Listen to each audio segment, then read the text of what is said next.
Tá, eu sei que esse vídeo demorou pra sair, mas eu tenho um bom motivo. Quando eu lancei o vídeo, há 3 meses atrás, a parte 1, muita gente comentou que não tinha lido ainda a história, então ia esperar pra ver o vídeo depois. Então agora, 3 meses depois, o quadrinho, a história de vida do Homem-Aranha, tá sendo mais comentado, mais gente leu, mais gente conhece, então eu acho que é mais justo fazer a segunda parte. Lembrando que nesse vídeo a gente vai viajar dos anos 90 do Homem-Aranha até 2019, que é quando termina aqui a história de vida.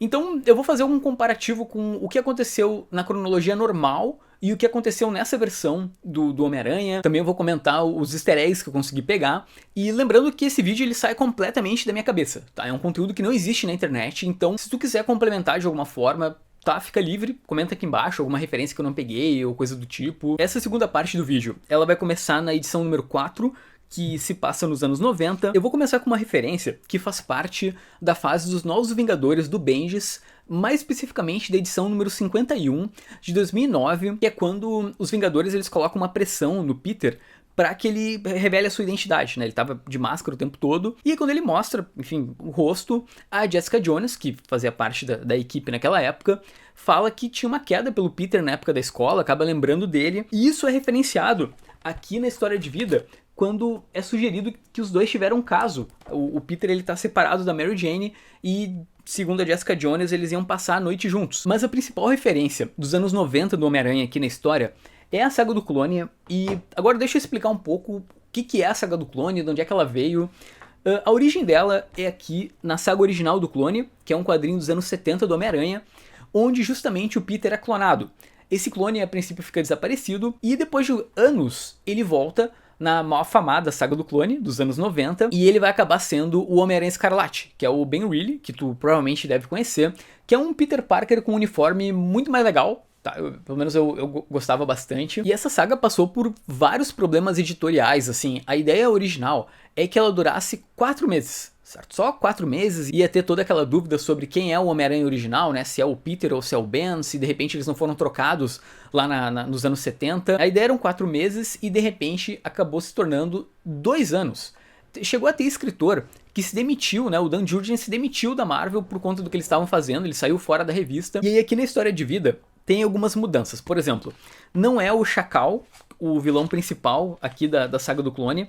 Na verdade é o Dr. Octopus. Ele prende tanto Peter quanto Ben Reilly, e ele vai plantar essa dúvida sobre quem é o clone, quem é o Homem-Aranha original. E isso é legal porque o Chacal é um vilão meio bosta. Aí acontece a aposentadoria do Peter, ele deixa o Ben como o Homem-Aranha original e acaba se aposentando justamente para ficar com a Mary Jane e com os filhos, que é algo muito parecido com o que aconteceu na saga do clone. Nessa época, um dos títulos do Homem-Aranha foi reiniciado e o Ben Reilly ganhou um novo uniforme e virou justamente o Homem-Aranha titular. E aí mais aqui pro final, a gente descobre que quem estava por trás de tudo desde o começo era o Norman Osborn, que estava manipulando o próprio Dr. Octopus. E isso também aconteceu na saga do clone exatamente dessa forma, que é um deus ex machina meio maluco, porque não tinha indícios de que o Norman Osborn estava por trás de nada, sabe? Mas de repente os editores da Marvel pediram pra colocar o vilão ali. Um outro comparativo que a gente pode fazer é a morte da Tia May. Aqui no quadrinho ela é só citada, certo? Não fica, a gente não vê justamente ela morrendo. Nos anos 90, na própria saga do clone, a Tia May morreu. Olha só, tem essa edição aqui da Abril, que é o Homem-Aranha 170, o dia em que May Parker morreu. Não foi exatamente uma consequência da saga, na verdade a Tia May ela estava se recuperando de um coma, foi pra casa ficar com o Peter, teve um piripaque e acabou nos deixando. É muito linda a edição da morte dela, é algo realmente de chorar. Curiosidade, essa edição do Amazing Spider-Man número 400 dos anos 90 é desenhada pelo Mark Bagley, o mesmo desenhista aqui da história de vida. Então tu vê que ele realmente tem história no Homem-Aranha. E uma outra morte que também acontece na história de vida é a do Harry Osborn. Na verdade ele se sacrifica para salvar o Peter no laboratório, né? Eles têm uma luta com o Dr. Octopus e ele se joga na frente do tentáculo e acaba morrendo. Não foi assim que o Harry Osborn morreu nos anos 90, nos quadrinhos. Isso acabou rolando no fim do Duende Verde, em Homem-Aranha número 158 da editora Abril. Aqui o Harry ele acaba tendo uma recaída e volta a ser o Duende Verde e morre envenenado pela toxina do duende. Essa aqui é dolorida, sério, de verdade. Quando eu li a primeira vez isso aqui, doeu na alma a morte do Harry, assim, foi muito, muito emocionante. Então tá, agora a gente sai dos anos 90 e a gente vai pra edição número 5 aqui do quadrinho, que se passa ali nos anos 2000. A primeira, eu vou na verdade citar primeiro duas referências visuais que o quadrinho tem. Uma delas é o 11 de setembro, que a gente tem essa edição desenhada pelo John Romita Jr., onde o Peter justamente vai ajudar as pessoas lá no meio dos escombros. E isso aconteceu em 2001, tá? Em Amazing Spider-Man número 36. E aqui na história de vida tem uma reprodução bem parecida, assim. O Peter, ele tá agindo como Homem-Aranha em segredo. E na verdade é uma referência dupla, porque se tu voltar um pouquinho nas páginas, a gente tem o Amazing Spider-Man número 33, uma cena clássica, que até já foi reproduzida no cinema, que é o Peter levantando os escombros para ir levar o soro para Tia May. Isso aconteceu lá em 1966, é uma das primeiras edições, dá pra dizer assim, do Homem-Aranha. E aí a gente tem justamente essa referência dupla. Uma outra referência, meio triste, é a morte do tio Ben. Na verdade, do Ben Reilly. Ele é assassinado pelo Morlun, aqui logo no começo. O filho do Peter tá olhando na TV a morte do tio, né? Porque o Ben Reilly seria como se fosse o irmão do Peter. E ele diz, tipo, tio Ben. Ou seja, tio Ben morreu de novo. Só que agora é outro Ben. Olha que coisa triste. Só explicando. O Morlun, se tu não conhece, isso também vem dos quadrinhos, tá? Justamente dos anos 2000. O Morlun é um vilão vampiresco que caça totens da aranha. É que nessa época, o J. Michael Straczynski trouxe um conceito pro Homem-Aranha de que ele era um totem, sabe? Porque como o Homem-Aranha tem vários vilões que tem, tipo, o Rino, que é um rinoceronte, o Escorpião, que é um escorpião, enfim. Então seria como se esses personagens fossem, junto com Peter Parker, na verdade uma entidade representando aquele animal. E pra terminar ali os anos 2000, eu acho que a referência mais óbvia é a Guerra Civil dos Super-Heróis, acontece isso também ali na HQ, mas o que eu achei mais legal são as consequências da Guerra Civil pra cronologia da Marvel. Sim, porque a gente tá chegando agora na sexta e última edição, que quase me fez chorar 3 vezes, eu não tô brincando, foram 3 cenas doloridas, que pra mim faz o gibi ficar ainda mais bonito. Mas o que acontece é o seguinte, nessa última edição, a Guerra Civil dos Super-Heróis acabou complicando e os vilões venceram. E eu acho isso uma brincadeira legal, porque uma das críticas que os fãs fazem, pelo menos faziam algum tempo atrás com a Marvel, é que tudo que era mega saga era herói brigando contra herói, sabe? Chegou num ponto que se perdeu a ideia do vilão contra o herói, porque eles sempre estavam brigando por sei lá qual motivo. E fora isso, a ideia do Doutor Destino e dos vilões estarem dominando, putz, já aconteceu milhões de vezes, né? Tem o velho Logan, as Guerras Secretas. Aí um pouquinho depois, a gente vai ter a apresentação do Miles Morales, que é o Homem-Aranha Ultimate. Ele surgiu em 2011 nos quadrinhos pra justamente substituir o Peter Parker no universo alternativo da Marvel. Beleza, agora tem uma parte que eu achei muito vergonha alheia. Temos o Kravenon, sei lá se é assim que se pronuncia o nome do personagem, mas surge uma versão fundida do Kraven com Venom.